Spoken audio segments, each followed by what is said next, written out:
लेकिन लगता है कि अभी भीड़ उतनी नहीं है, क्योंकि जो ज्वार शुरू में था सुबह सुबह वैसा उमंग या उत्साह नहीं है। लगभग 60% मतदान होने के बाद अब मतदाताओं का निकलना कम हो गया है।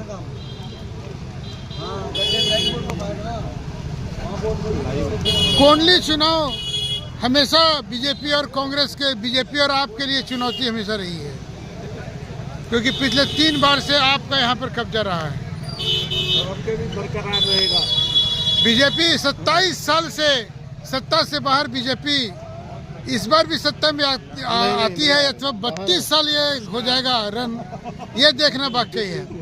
सबसे बड़ी चुनौती यही है कि बीजेपी इस बार आती है, अन्यथा 32 साल। वहीं बीजेपी के बाद कांग्रेस की भी वही हालत है।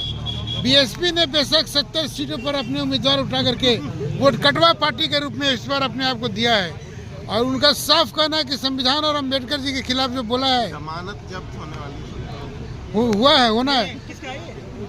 बीएसपी एक भी सीट नहीं जीतेगी, लेकिन वो वोट काटेगी, और वो वोट जो है वो बीजेपी के लिए नुकसान का कारण बनेगा।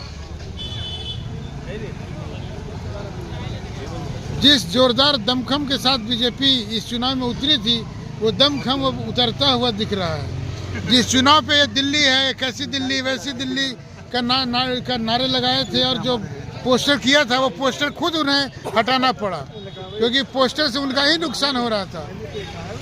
ये मतदान केंद्र के इर्द गिर्द बैठे हुए पार्टी कार्यकर्ता लोग हैं, लेकिन अब वोटरों की संख्या कम होती जा रही है। वोटरों की संख्या कम होती जा रही है, और वोटर भी मस्त हुए, कार्यकर्ता भी अब आनंद में है, क्योंकि जिसका भाग्य बक्से में बंद होना था वो लगभग हो चुका है। इस चुनाव में महिलाओं ने जिस उमंग और उत्साह के साथ भाग लिया है, वो सबको हैरत में डाल दिया है।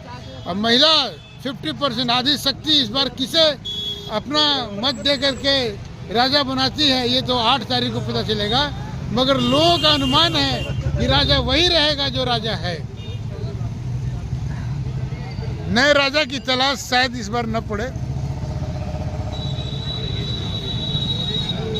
ये तो बूथ नंबर दिल्ली विधानसभा चुनाव अब समापन की ओर है।